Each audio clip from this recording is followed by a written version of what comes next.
Olá, pessoal. Aqui quem fala é o professor e pesquisador Sérgio Henrique Souza Santos. Mais uma vez, nos reunimos para o nosso quadro Evangelho, Consciência e Espiritualidade, sempre buscando conectar estudos científicos do mundo moderno com o Evangelho e os ensinamentos de Jesus. Hoje nós vamos conversar um pouco sobre resiliência mediante as provas, as dores e as perseguições. Para nós iniciarmos, façamos a nossa prece de abertura. Senhor Deus, Pai, que a Tua luz possa guiar, abençoar a cada um que nos acompanha em suas necessidades. Oriente cada filho para que consiga vencer suas mazelas e fraquezas e que consigamos levar luz, amor, bondade ao nosso derredor. Abençoe e ilumine esse nosso estudo e evangelho, que assim seja. Muito bem, para a primeira reflexão do dia de hoje, nós vamos ler o Evangelho de Jesus, segundo Mateus, comentado por Emmanuel e psicografado por Chico Xavier. E o tópico de hoje é Mateus, capítulo 9, versículo 12. Ele, porém, ouvindo, disse: os sãos não têm necessidade de médico, mas os que estão doentes. Nos quadros da luta. Se já acendeste a luz do conhecimento superior na tua própria vida, não desdenhes estendê-la aos ângulos da jornada que ainda mostrem a antiga dominação da sombra. Disse-nos o Senhor: eu não vim para curar os sãos. E nenhum de nós recolhe os talentos do céu para encarcerá-lo na torre do egoísmo a pretexto de sustentar a virtude. Não ouvides agora que te refazes ao contato do divino médico aqueles enfermos da própria senda que se nos afiguram perseguidores na marcha de cada dia. Nossos desafetos do passado, qual acontece com os nossos amigos do pretérito, nos rodeiam em toda parte. Reencarnaram-se antes de nós, retomam os laços físicos ao pé de nosso roteiro ou reaparecem ao nosso lado quando a nossa experiência na carne já se encaminha na direção do crepúsculo. Aqui são as criaturas que nos hostilizam no templo doméstico, ostentando o título de familiares queridos. Ali surgem na feição de companheiros repentinamente arrebatados à incompreensão e, mais além, às vezes nos partilham a estrada até mesmo na condição de filhos de nosso amor.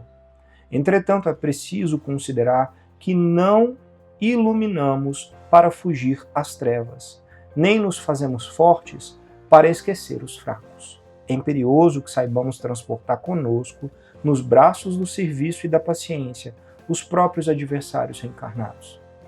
Muitas vezes, credores de nossa vida, sem cujo auxílio não nos retiraremos do vale da indecisão. Unge-te de carinho e devotamento e ampara com segurança a quantos fazem padecer e chorar. As mãos ingratas ou infelizes, os corações enrijecidos e as almas doentes que nos cercam constituem hoje a colheita de nossa própria sementeira de ontem no terreno do destino. Imprescindível que disponhamos a ajudá-los, restaurando-os para o bem, porque somente assim alijaremos dos próprios passos os espinheiros envenenados que amontoamos imprevidentes em nosso próprio caminho. Quando estiveres sob o impacto das tribulações e de agravos, não identifiques dessa forma por onde passes a lâmina da perversidade ou o ferrete da culpa, mas sim a moléstia da ignorância ou a chaga da própria dívida, para que, usando a caridade incessantemente, possas partir do sofrimento da noite para as alegrias do grande alvorecer. Que assim seja. Bem, esse evangelho vem nos falar demais de reconhecimento e perdão, né? Nosso foco, quando nós falamos de resiliência, nós estamos falando de capacidade de adaptação, de lidar com os desafios, com os problemas, crescer com eles.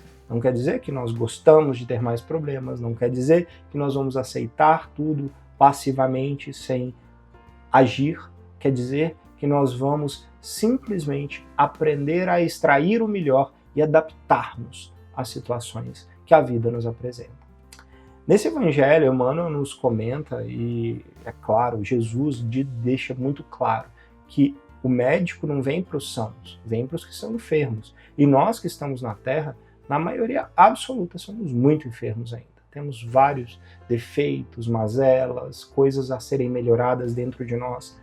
E o nosso passado nos condena com certeza, no sentido de que este passado nos faz colher hoje muitos dos problemas e desafios que precisamos passar para aprender e evoluir. Então, na prática, significa que todos esses problemas e desafios e dores, essas pessoas difíceis que aparecem na nossa vida, em casa, no trabalho, ou até mesmo em situações inesperadas, são muitas vezes pessoas com as quais nós realizamos atitudes nada boas no nosso passado. Em outras vidas, sabe-se lá, nós tivemos a nossa cota de construção para que precisemos agora fazer o bem. Então, o que esse evangelho vem nos ensinar é, ao invés de reclamarmos, xingarmos e maldizermos as situações, pensemos o seguinte: eu estou reparando algo muito poderoso que vai me trazer paz e elevação. Então, se nós já conseguimos acender alguma luz em nós, que ela sirva para isso, para iluminar o nosso entendimento, para fazermos melhor com todas as situações que tem que acontecer na nossa vida de alguma forma. Então, resiliência é para enfrentar os desafios, as perseguições e as lutas de cada dia. E dentro desse contexto nós temos o nosso querido livro Roteiro de Luz, ditado por espíritos diversos e psicografado por Júlio Carvalho, e o tópico de hoje é perseguição. Se alguém te persegue por uma ideia que envolve a caridade e o amor de Deus, louva ao Criador a oportunidade de testemunhar a humildade e a resignar-te diante da pressão que sofres. Se agires com revolta, serás perseguido e perseguidor, arruinados pelo mal. Afinal, Jesus foi perseguido e crucificado. Todavia pediu que o Pai perdoasse a todos aqueles que não sabiam o que faziam. Frank, que assim seja. Bem, esse texto pequeno, mas profundo, nos traz uma reflexão que complementa brilhantemente o Evangelho. Se somos perseguidos, ou seja, se existem injustiças que acontecem conosco e conseguimos perceber isso, entendamos que se essa injustiça é pelo bem, se nós estamos fazendo algo bom, sejamos resilientes, busquemos aceitar que Jesus, que foi o maior dos maiores seres que esteve aqui na Terra, foi perseguido e crucificado, sem ter feito nada de ruim, só por fazer o bem. Então, quem somos nós para condenar os outros com tanto de defeitos e erros que ainda carregamos?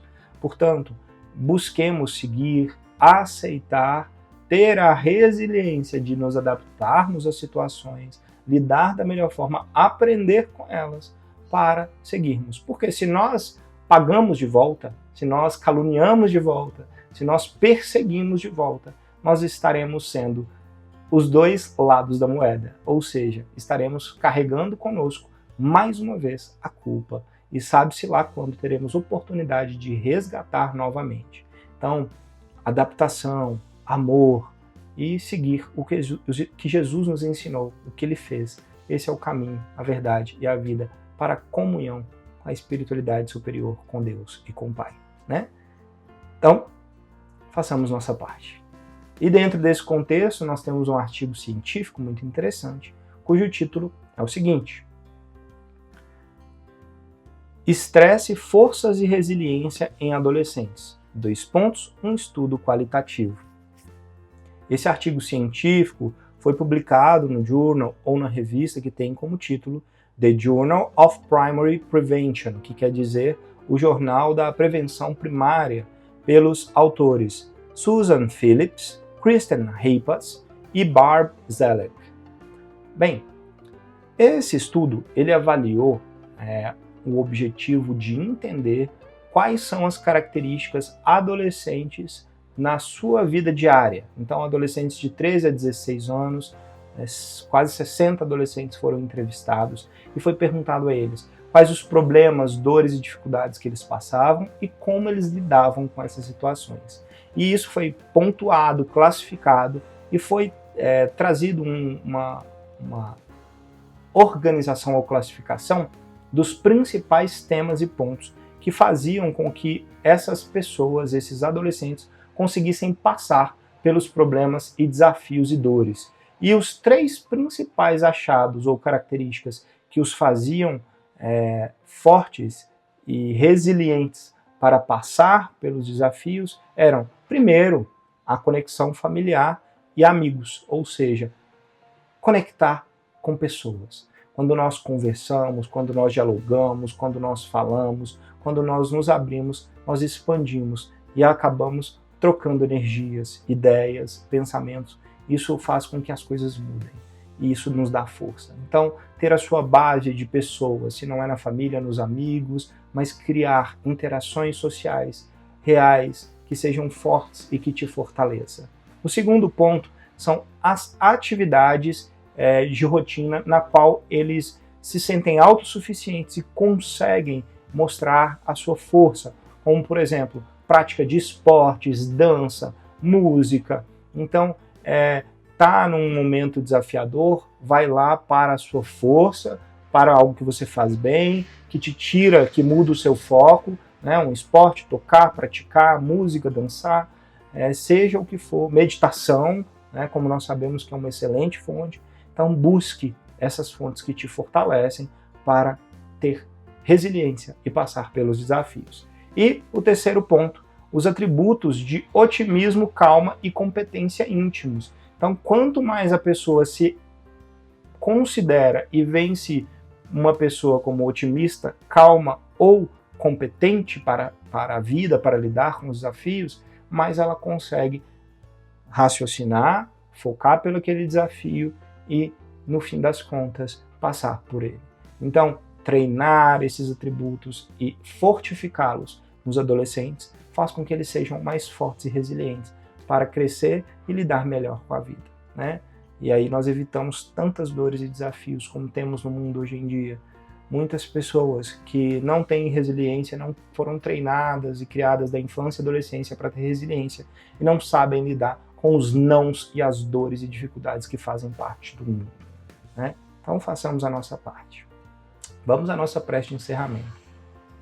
Senhor Pai, nosso Deus, que a Tua luz possa tocar, guiar e iluminar a cada um que nos acompanha em suas necessidades. Pedimos, Senhor, a Tua bênção para os que mais sofrem, para aquelas dores tão avassaladoras na alma. E assim, pedimos que abençoe os que nos acompanham, os bons anjos e mentores que nos ajudam, com muita luz, bênçãos e paz. Que assim seja. Gratidão a vocês pela oportunidade de conversarmos mais uma vez. Namastê e até a próxima.